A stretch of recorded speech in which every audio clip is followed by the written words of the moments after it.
Progressive presents Mindfulness with Flow. You are a mighty fortress of supreme knowledge. Progressive Direct has not only revealed their rates, but those of their competitors. If you were any more in the know, you would be drowning in, the know. Compare Progressive Direct rates with competitors' rates, because knowledge is power. Visit Progressive.com. Progressive Casualty Insurance Company and Affiliates. Comparison rates not available in all states or situations. Prices vary based on how you buy. Blog Talk Radio. Hi, everyone. Thanks so much for tuning in. You are listening to the very first episode of Animal Chatter. I'm Kelly Fitzgerald. Our other host for this show is Leah Friday. Unless you've been hiding or you are completely unaware of Path Magazine and Path Media, you know we are all about animals and nature and all things earth and conservation and preservation and all of that stuff. So that's what this show is going to be about. Hi, Leah. What do you think? You have anything to add to our intro there about what we're talking about? You know what? No, thank you for welcoming me like that. That's awesome. I'm very excited. I'm going to stumble over some words until I get into the swing of things, but the word chatter, there's just so much that we can cover, and there's so much to talk about, and looking forward to seeing the people that will be calling in and the guests that we have on. We're going to have guests on from week to week, and they're piling up behind the scenes already, just so everyone knows. So it's going to be fantastic. Yeah, it absolutely is. I've done so many of these different kinds of shows through the years, and I have to say I don't think I've ever been so excited to start a new show in all the shows that I've done, because this truly is something so near and dear to my heart. And when I started telling people that I was going to be doing a show with Leah, we were going to call it Animal Chatter, and it was all about animals and animal rescue and animal conservation and these things, overwhelmingly the response I got was, well, it's about time. So that's this is sort of a logical thing, I think, for both of us to do. Mm-hmm. Yes, yeah. Yeah. There's been many times I've been tempted to start a radio show, be a guest on radio shows, but this one it made for me time to go, and here I am, and it's something extremely near and dear to both of us. So the listeners and the people that want to gravitate towards this are in good hands, because we just love all creatures, big and small, thin and tall. It doesn't matter what they are, really. Four-legged, winged, they're all, it's all part of an amazing thing. Exactly. I'm. Would you tell people about your Thailand dogs? I think that's a great place to start, because Michael does such wonderful things. He's doing such amazing work. Mm-hmm. And for you to have connected with him and then to have adopted one dog and ended up with two from Thailand. Right. Tell people about that story. Okay. So I originally had, I'm just going to come out, I'm totally in love with this man. And you know what, he does something that I would love to do on a regular basis, although in Paris, Ontario, there are not a lot of street dogs. So just a little bit about Michael. He was in Michael J. Baines. He's known as the man that rescues dogs. If you're looking him up on Facebook, you can go to our Facebook page, and his article is there. He was in issue 2. So I originally had spotted him, and I thought, this is a pretty amazing man. He drives around 3 times a day, feeding the street dogs that have learned the sound of his wheels. They know his call, and they all trust him. So it's amazing to see these timid, scared, abused, mostly starving creatures coming out of the bushes from around buildings to, come to Michael's love and safety. He takes the injured ones, he gets them vetted, and then the older ones that he knows will not survive on the street alone, he takes them into his foster home. He has his own home, and then he has a foster home. So he has 2 different locations for all of these dogs that he's helping. I had noticed one picture, I believe it was probably in, I would say probably October. Not sure. It's actually still a blur because of the 2 dog situation, but I can get to that. So I noticed Baby, and Baby had this most sullen, please rescue me look that I've ever seen on a dog, and I immediately connected with her. I'd been talking to Michael for some time, back and forth, and really wanted to support what he was doing, so I was sharing his posts. But this girl just hit me like a ton of bricks, and I set out to grab her. So I contacted Michael first, and I said, she's mine. And he said, okay, let's make it happen. At the time, I felt that the best thing, and I still do, at the time I wanted to reach out to the public to see how many people I could get coming towards getting Baby to Canada. Right. So some people stepped up and they donated. And, the awareness was even greater. A lot of my friends donated to get Baby here. And she came over January 14th. So we had to wait for her to gain a little bit of weight. What Michael does is he gets them vetted. He gets them fixed. And he trains them to drink in the crate on the flight. For me, thinking about those poor things on the flight, it was almost a moment of, oh, no, I can't do that to them because it's a 20-hour plus journey on the plane for them. So, that was one little consideration, but I knew it was the right thing. One of the ladies in this amazing little town that I live in noticed that I was adopting, and she reached out to me. And now this is how we know synchronicity plays such a huge part in the good things that we do in life. The universe acts to propel us forward, and it gives us what we need to make it. So she immediately reached out to Michael and said, I would like to adopt too. So we started talking. Little did I know, she was on the same street 4 houses down from me. So that completely blew my mind, and the both of us got together and we talked about it, and we're so happy, and we waited and waited and waited. So the day came when Baby and Sugar came to the airport. Everything was fine. We took our babies home, let them settle in. It was a little bit sketchy there for a little while because they were jet lagged and they didn't know where they were, and we're all speaking English. In my house, we speak English and French, so they had no idea what was going on. Right. Just to step forward, I think it was maybe 2 weeks into the grounding of them and getting them centered and knowing that they can trust us and gaining their trust. The lady from down the street contacted me, and she was very, very honest in saying that she didn't think it was going to work. And this was one of the things that I had agreed before. If something happened, please give me the first chance to see if I can do something to either rehome or, take that dog on myself. I think this was always my plan. It was always meant to be. And I look at them now and I'm absolutely assured of that. They're so bonded. So what had happened was Sugar, who was a beautiful little golden girl, she had attacked one of her 2 little dogs that she has. So it was totally a territorial thing. The 2 little dogs were not liking that Mommy had this new girl who was, old, bigger and stronger. So it became really clear that Sugar needed to come here with us. And at that point, I wasn't quite sure if Baby was going to make it. I don't know if that was just me, thinking of the worst case scenario, but she would eat, but she wouldn't move. She wouldn't do anything. She just observed. I know that's how she was at the beginning in Thailand.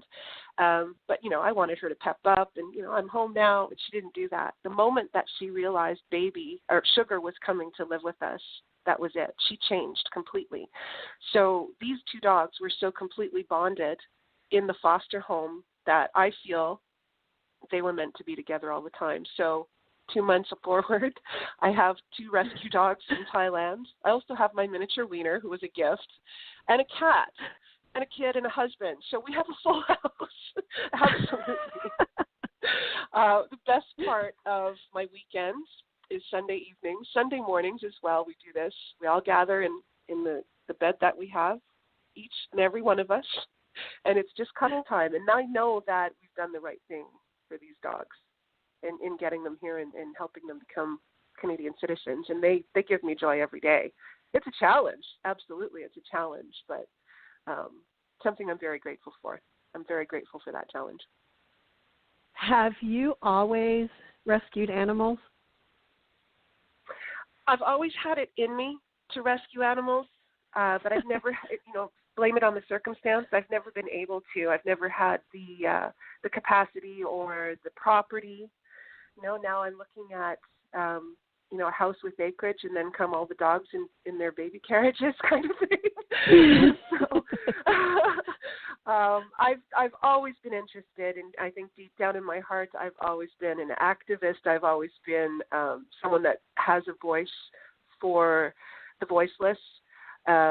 So this was my one opportunity to actually go full circle with it. And little did I know I'd have two of them, but no, that's what was planned. So here they are. I'm just really happy now that I'm able to, to instigate that and get that going and be part of the answer instead of just being tormented by everything that's going on in the world of animals. So I'm able to help now in some small part. I think that's really important, though, is if every one person would do what they were capable of doing, even if it's adopt one dog from a shelter, that's one less dog that needs a home. Yeah. Right. Yeah. And, the best dogs come from shelters because they're so grateful. And Absolutely. I look at Sugar and Baby and I can see the gratitude. And they look at me and they nuzzle with me and they're just gorgeous. They're gorgeous, and that they're at peace and they're calm, and they feel okay. And just looking, they're very young dogs, so I get to look forward to many, many years of seeing how they grow and maybe making place for more dogs. And I'm always going to be asking friends. People are coming to me now actually and asking help to rehome because they know this is what I'm all about. I'm all about a lot of things, but this is what I'm all about. So people are coming to me now to help rescue, to help look for a lost dog, to help rehome dogs. So it's just something that was meant to be. I have to do this for sure. I know that. If there's anything I must do this time around, it is work with dogs, animals in general. I know in the magazine, we've of course featured Michael, like you said. We've also done elephants. Elephants are, I'm a big fan of elephants. Yeah. But, yeah. I think it's important to point out that it isn't only domestic animals that we're concerned about here. Yeah. Really, the whole planet has issues that directly impact all kinds of animals. And on the show in the future, we want to showcase some of those other issues that maybe aren't getting the amount of attention that they should be getting. And certainly those people, those organizations who do so much, who never get the recognition. Everyone knows about the, ASPCA or, the big organizations, the big conservation groups, but there are tens of thousands, probably hundreds of thousands of individuals and organizations around the world doing amazing things. So yes. I'd like to bring some of those on the show as guests so that we can talk about, some of the people who are doing great stuff that really don't get that recognition that they should have.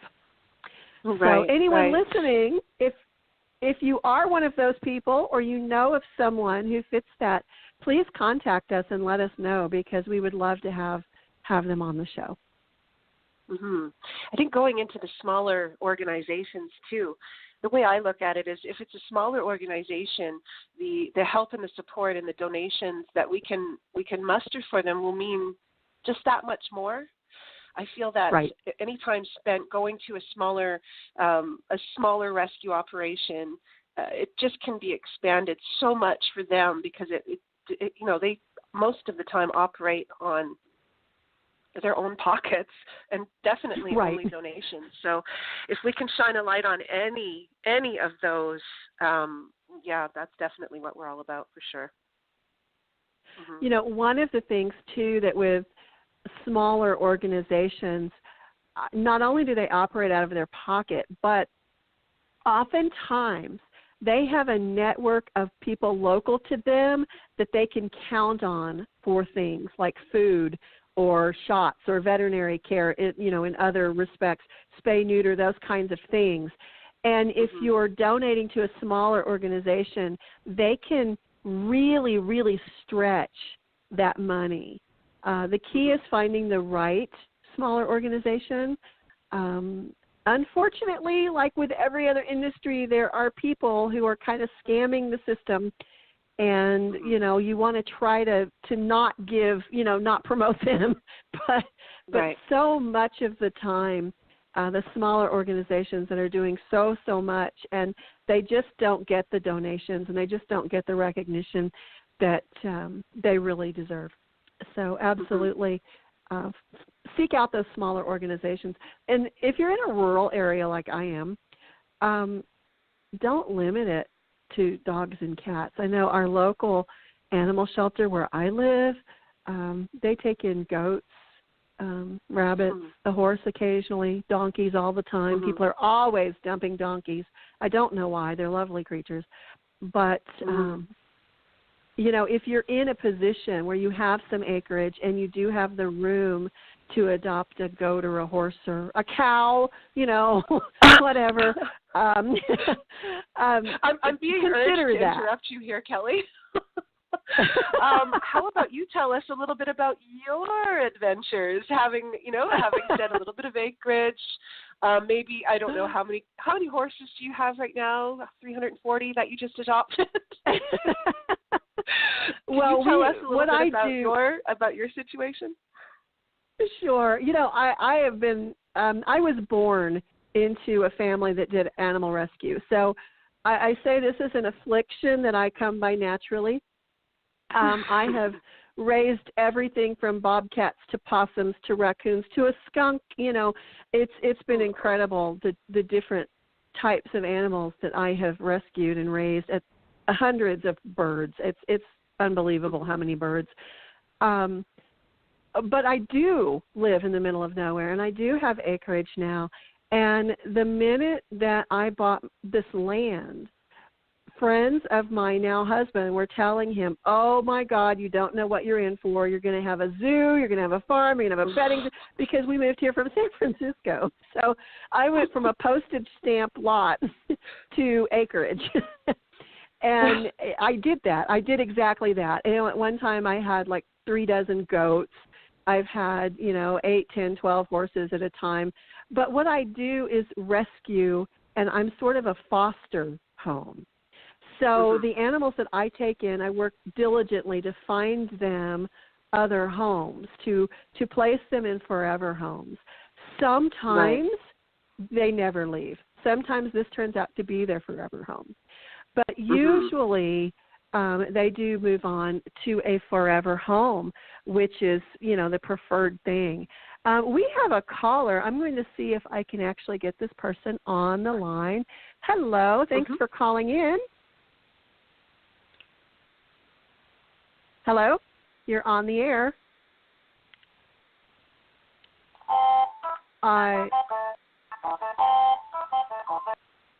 Okay. That was interesting. That was a musical interlude. But, that is my end goal, is to rescue the animals that are in dire need and make them ready to go to their forever homes. I'm sort of, kind of what Michael is doing in Thailand, in southeastern Arizona, because so many people, and I've been in real estate for 1 million years. Yes, I'm that old. No, it feels like 1 million years. So I kind of am on the front line. I kind of know who has moved off and left animals before other people might know. And especially when people were losing their homes left and right to foreclosure. I had so many mortgage brokers that would call me saying, okay, we've got 3 snakes and a giant iguana and give me this address. And I would go in and I would retrieve them. And yes, people out here do dump reptiles as much as anything else. I have a giant sulcata tortoise that I jokingly say my 2-year-old grandson is going to inherit one day because it's going to live that long. But people do terrible things, you know, in the area I live in. We haven't mentioned this yet, but one of the other things that we want to talk about on the show at least several times is dog fighting. And that is a constant problem. You know, it's a constant problem everywhere, but especially it seems to be in rural areas where people feel like they can go unnoticed. So, you know, I've taken dogs from dog fighting rings, and some of them in deplorable conditions, and unfortunately some of them don't make it.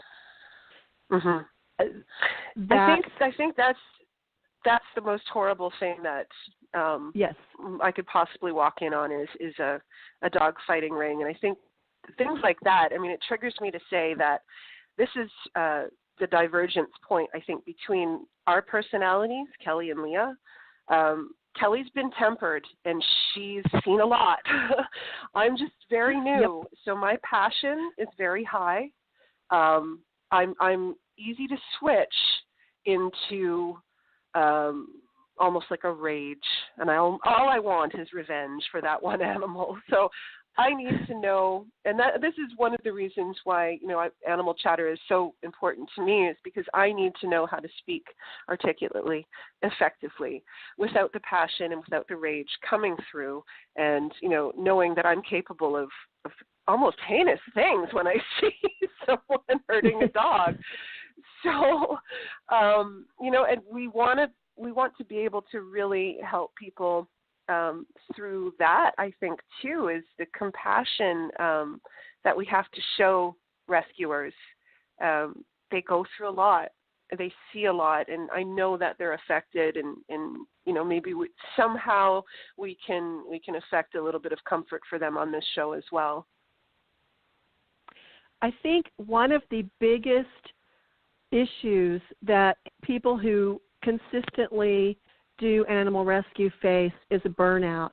Sometimes you get so emotionally drained. I know there was one year when I was still in the Bay Area where I personally bottle fed 114 kittens. Wow. And at the end of that year, I was so emotionally drained. I didn't want to see a kitten.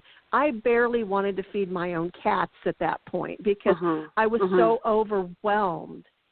You know, how do you find homes for that many cats? And I was one rescuer out of an organization of over 30. So it's a huge issue. What we did, and this is what I recommend to anyone who is facing something similar, is we channeled our frustration into, I went on TV. I said, look, we need a spay-neuter fund. We need some help. Rescuers are overwhelmed, and we need to implore to the public, please have your animals spayed and neutered, and if you can, contribute to having these animals also spayed and neutered. And the public came through. They stepped up in a huge way. And that community now has a spay-neuter fund for people who can't afford to have their pets spayed or neutered.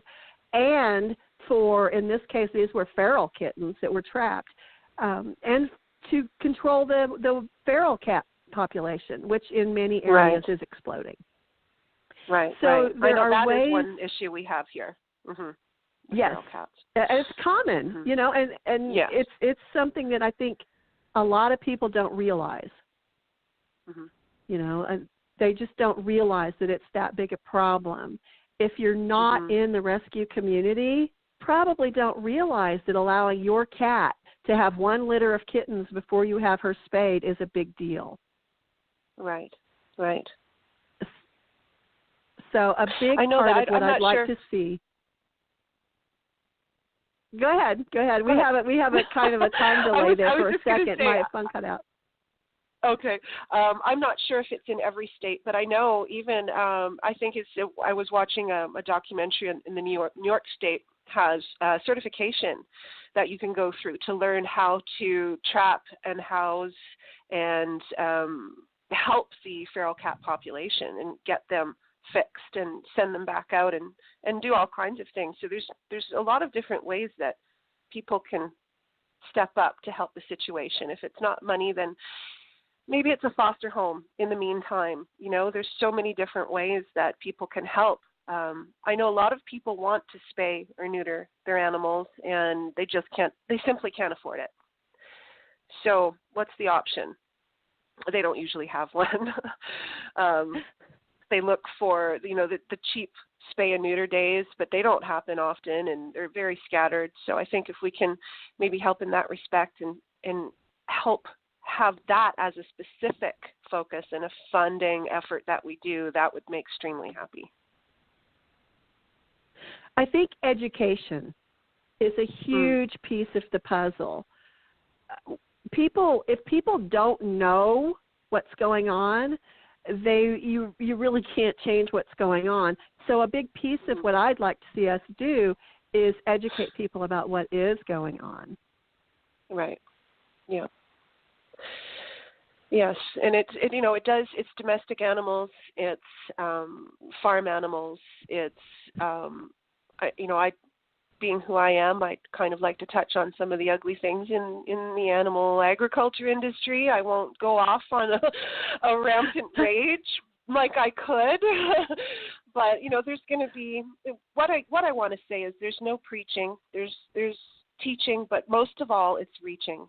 I think that's what I want to do in this show is reach as many people as we can, and let them understand that there's mostly a crisis going on with the number of domestic animals that are put to death every day almost, it seems, because it's just so overwhelming.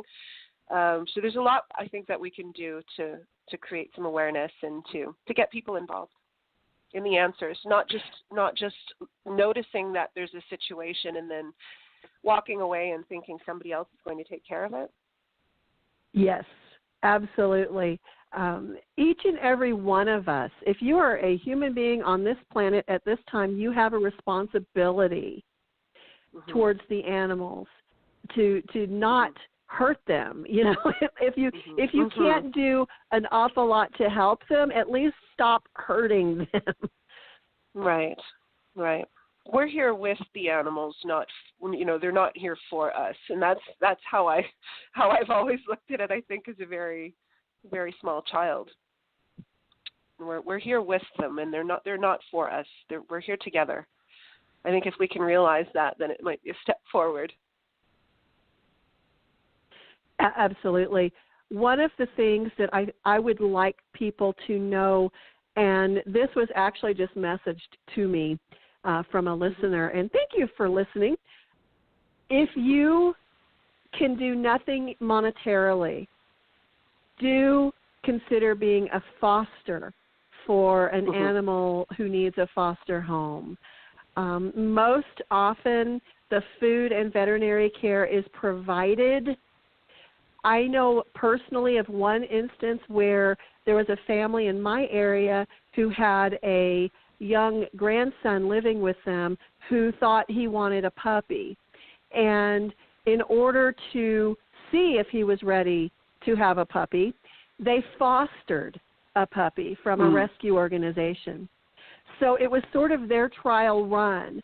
Eventually, they ended up keeping that puppy, so it really worked out. They became what we call foster failures. If you foster an animal and then you end up adopting it, you're a foster failure. I love that. Looking for foster failures. It's okay to fail. Yes. But that's what everyone can consider doing, really. And it's not just dogs. It's all kinds of animals looking for a foster home. So please consider that. Yeah, and it's all you're giving is shelter and love, and that's really all that they need. A little bit of exercise, the food's provided, the vetting is provided. It's just showing them some compassion and humanity. I think, if we do that, then little wave goes out into the world, and it's just that much better. Yeah, absolutely, 100%. I don't know that I have any. Terrified. My husband's terrified of what else is coming in this house, and he's a big, big animal lover. But we're looking for birds for him.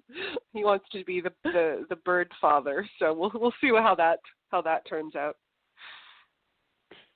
One of the most rewarding rescue things that I ever did was hawks, raptor rescue. Not saying that you really want raptors flying around your house, but I was a raptor rescue volunteer for 2 summers in the Bay Area, and it was an extraordinary experience being able to care for and be up close and personal with birds of prey. That was truly a profound experience for me. But yeah, domestic birds need foster homes too.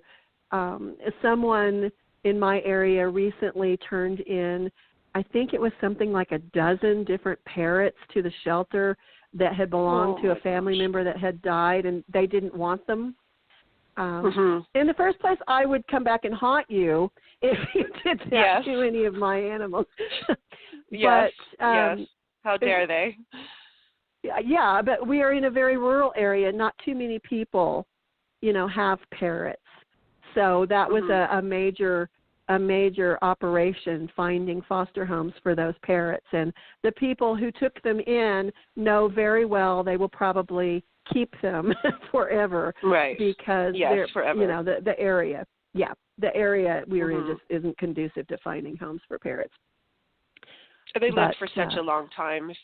Will them, put them in a will, put it on a piece of paper, find somewhere for them to go, because they're going to be there and they're going to need somebody to take them. They live extraordinarily long lives. That is an awesome point. Thank you for bringing that up. If you are someone who has very long-lived animals like parrots or my giant tortoise, make arrangements for them ahead of time. My daughter realizes very well that she's going to end up with an enormous tortoise.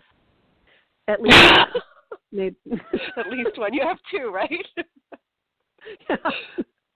But do think ahead. And, several times I have had someone say, well, I would really, recently, in fact, an older lady said, I would really love to have a bird, but I'm, in my 80s, I'm not going to live long enough to have this bird. And we made special accommodations for someone to take that bird in the event the bird outlives her, which most likely the bird will outlive her. But do put some forethought into that kind of stuff. If you would plan ahead for your children, plan ahead for your fur kids or feathered kids, or in my case, scaly kids. Plan ahead for them. Yeah. It just gives you peace of mind too, I think. I don't know, if anything instantly happened to me, I don't have anything planned, but I have backup. So, it's even important for me to think about now that I've taken on these 2 rescues, and I know that they're I am it for them. I have to supply everything for them. So I definitely need to start thinking about that now that my family's a little bit larger. One thing that I want to touch on here is it's springtime. And at least where I live, this is when all of the chicks arrive at the feed stores, wherever you find baby chickens this time of year. First off, do not buy the ones that have been dyed. That's very difficult for them to deal with. It is a horrendous thing to do to any living creature, but especially a day-old chick. A lot of them don't survive because the dye can be toxic in high dosages, and you don't know if while they literally dump them in a bucket of dye. That's how they do this. They literally throw live things into a bucket of dye, and then fish them out. So a lot of times these chicks have ingested that dye, and that kills them. We need to stop that practice first off. But if you're going to buy chicks, please buy them because you want to raise chickens. Don't get them because you think it's going to be a cute little Easter present or spring present or whatever present for your small children. That's not what chickens are intended to be. Same thing with bunnies. I went into a feed store a couple of weeks ago and found purple bunnies. I guarantee you there is no species of rabbit that is purple in color naturally. No. We've searched the world over, no purple rabbits, people. So how do you walk out of that store, Kelly? How do you walk out of that store?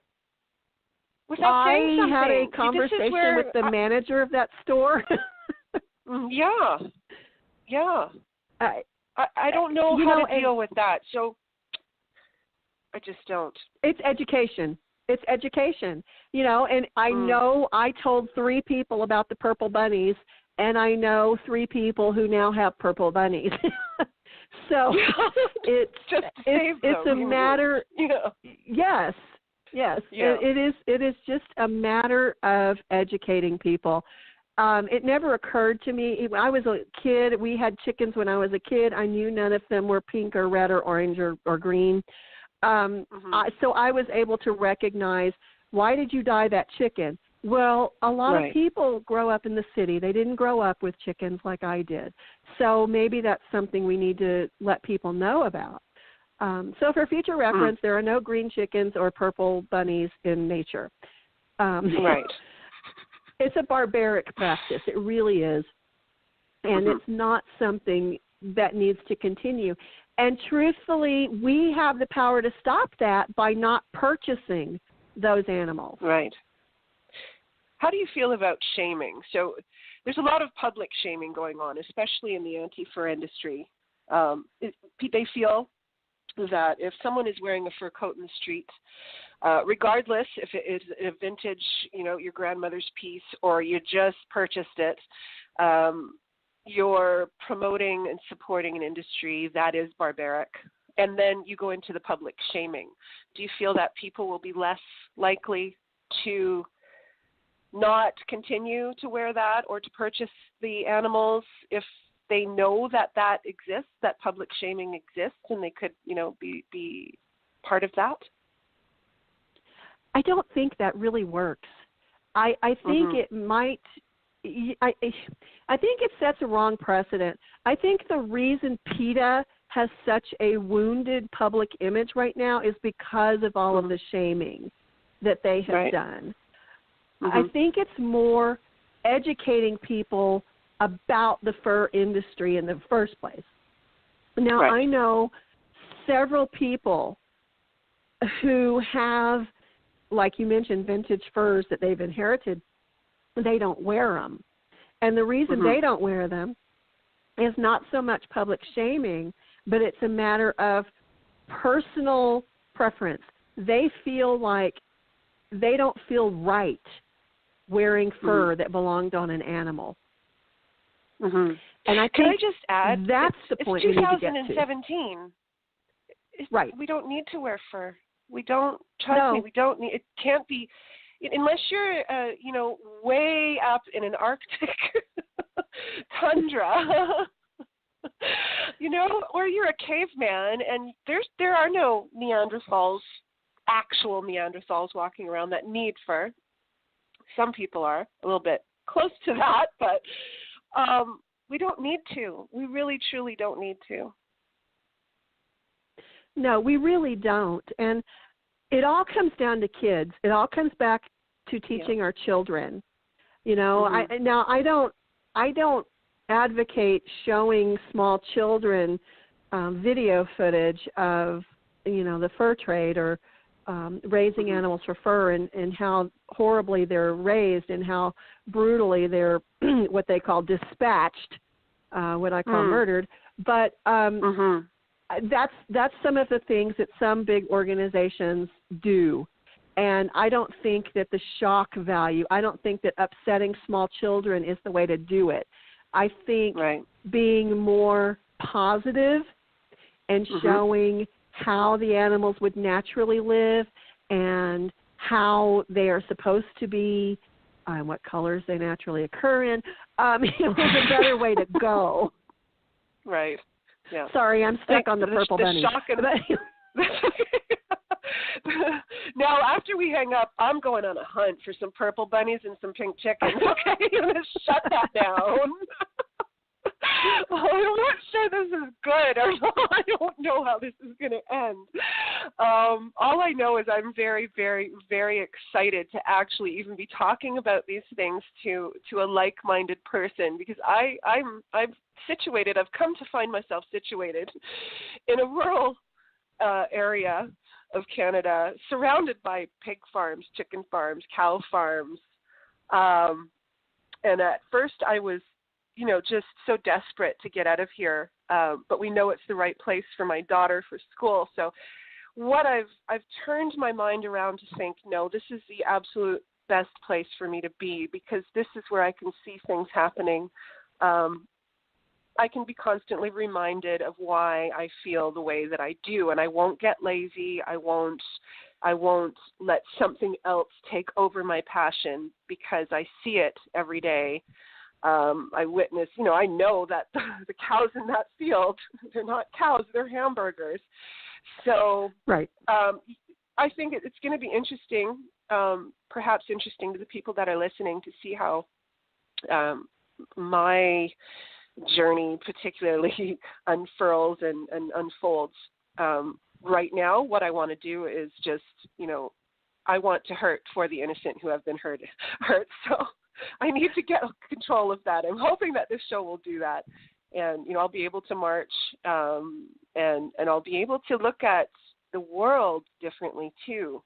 I'm doing this show for very, very personal reasons. And one of the reasons is that I need to get some faith in humanity back. I want to be able to transfer the compassion I have for animals back to people. I've lost some of that in some of the things that I've seen and I've educated myself on.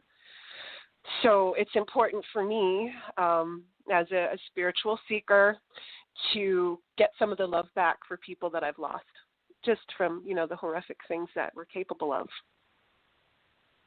Does that make sense? Absolutely. Yeah. Yeah, it absolutely does.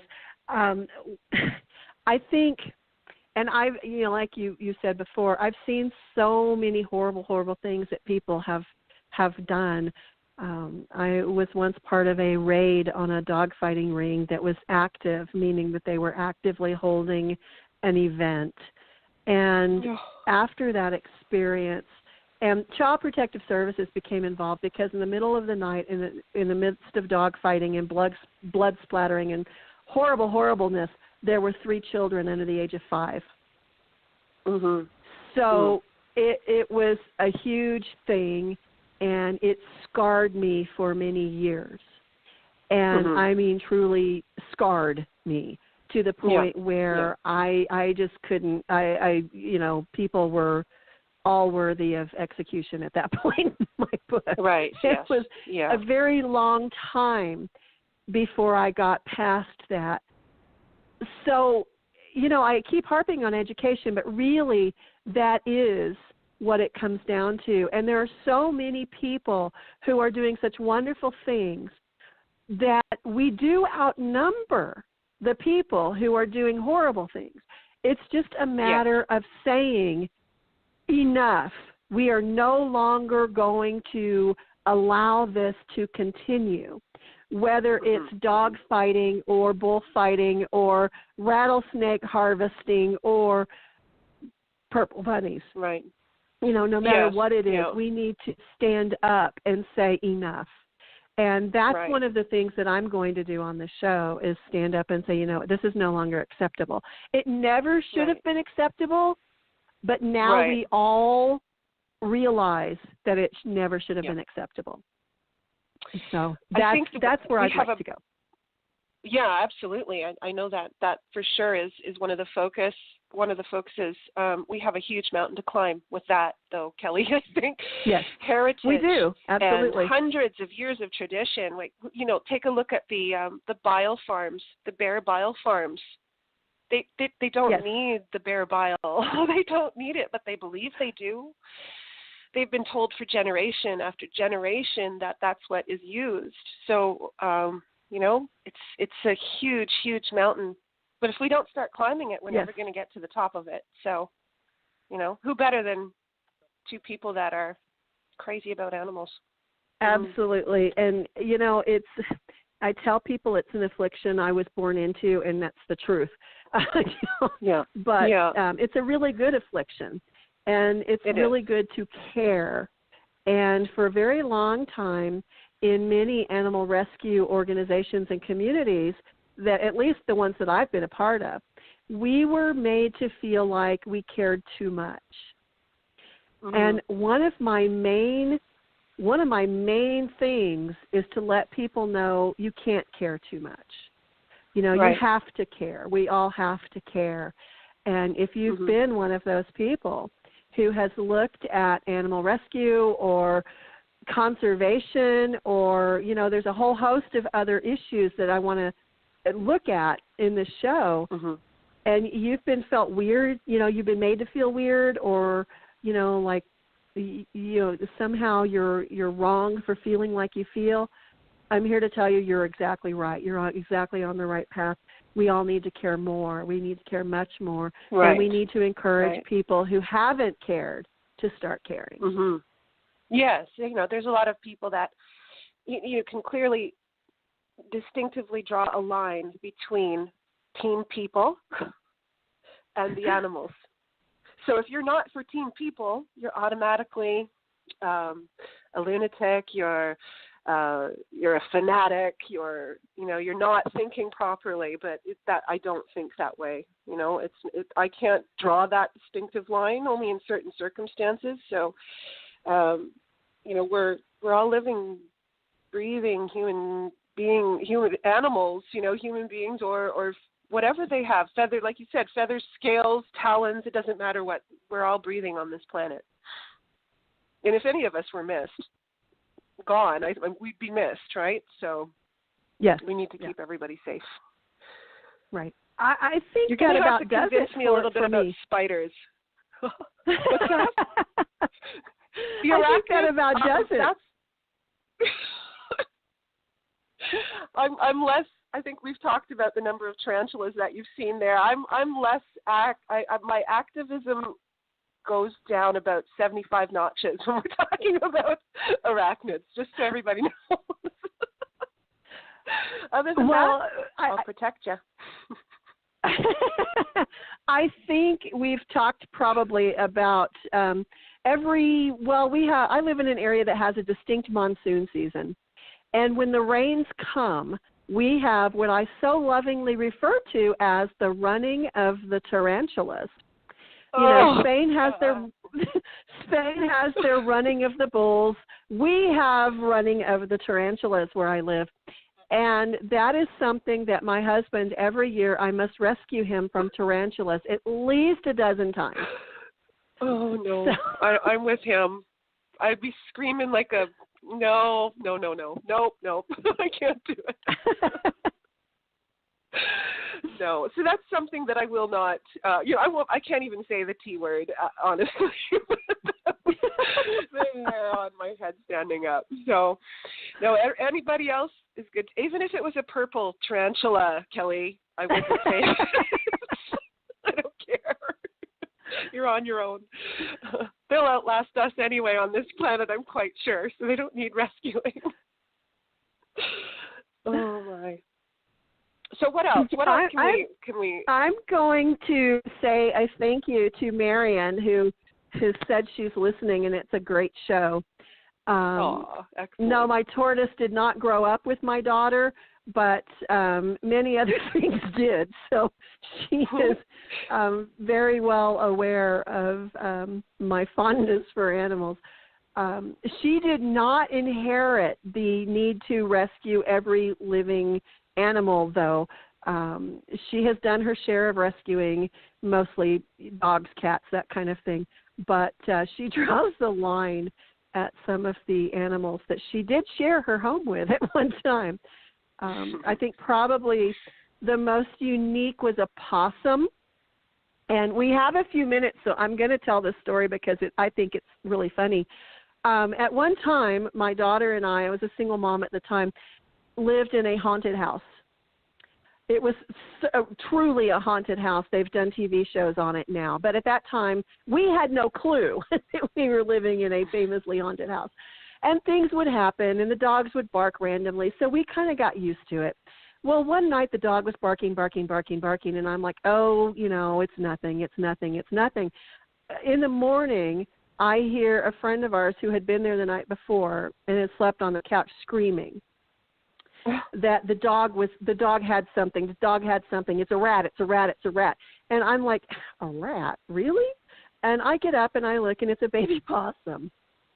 Oh. And I had a dog who thought she was the mother to every other creature on the planet. So she was taking care of and mothering this baby possum.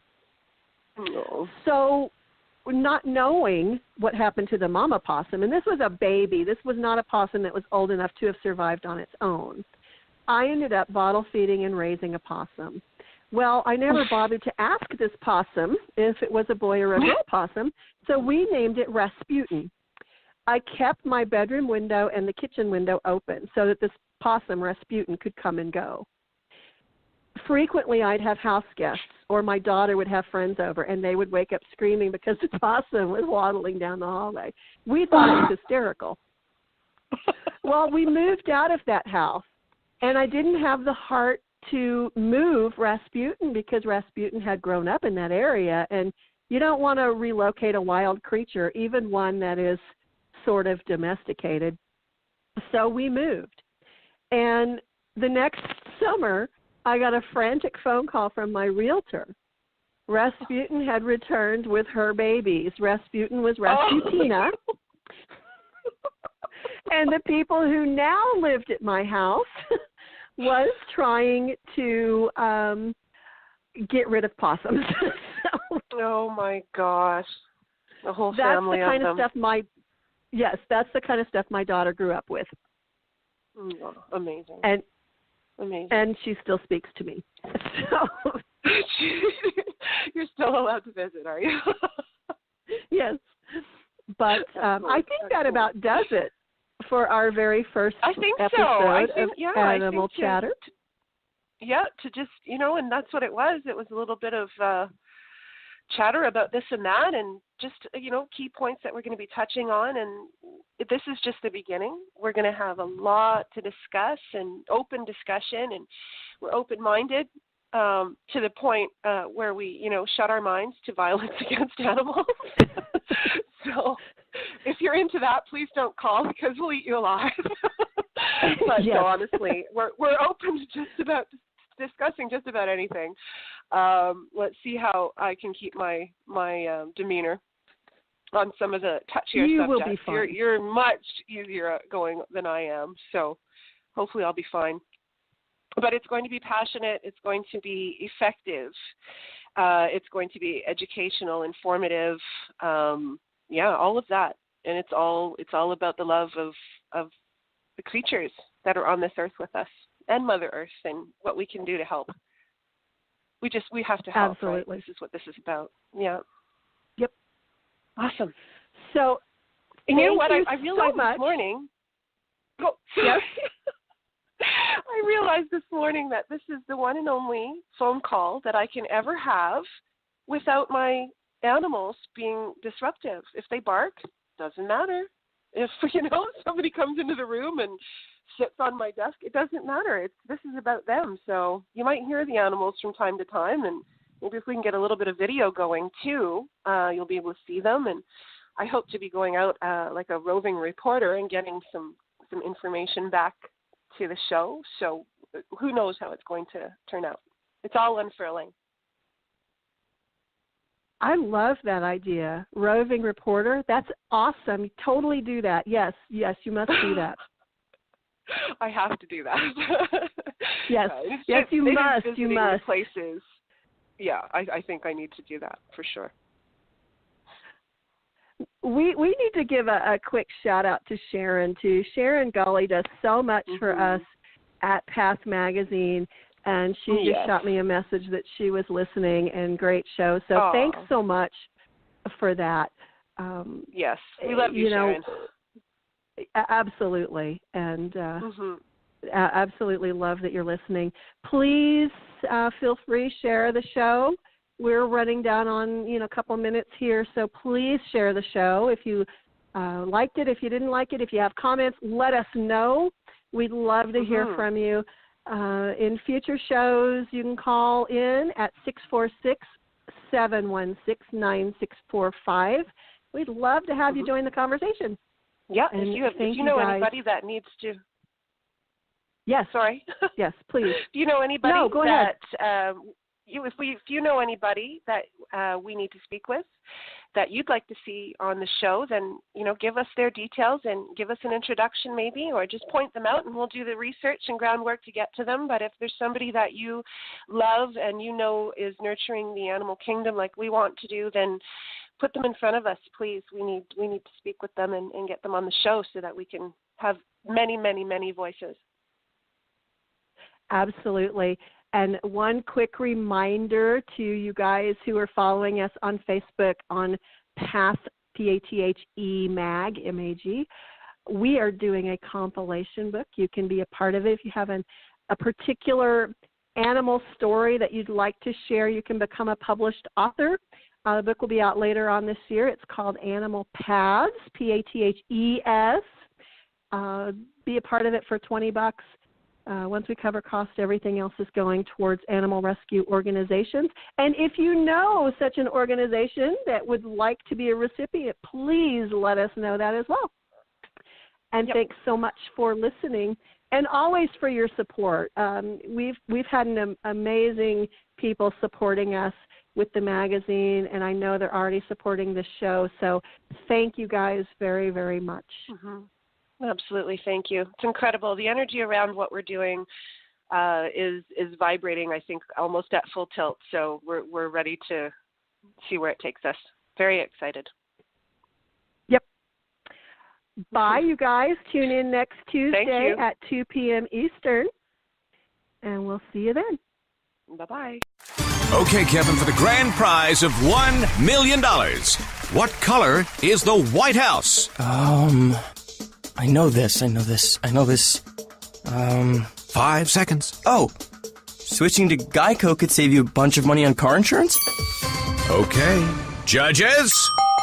That's true, Kevin. They'll allow it. Congratulations. You're a winner. Woo! Geico, because saving 15% or more on car insurance is always a great answer. Progressive presents Mindfulness with Flow. You are a mighty fortress of supreme knowledge. Progressive Direct has not only revealed their rates, but those of their competitors. If you were any more in the know, you would be drowning in, the know. Compare Progressive Direct rates with competitors' rates, because knowledge is power. Visit Progressive.com. Progressive Casualty Insurance Company and affiliates. Comparison rates not available in all states or situations. Prices vary based on how you buy.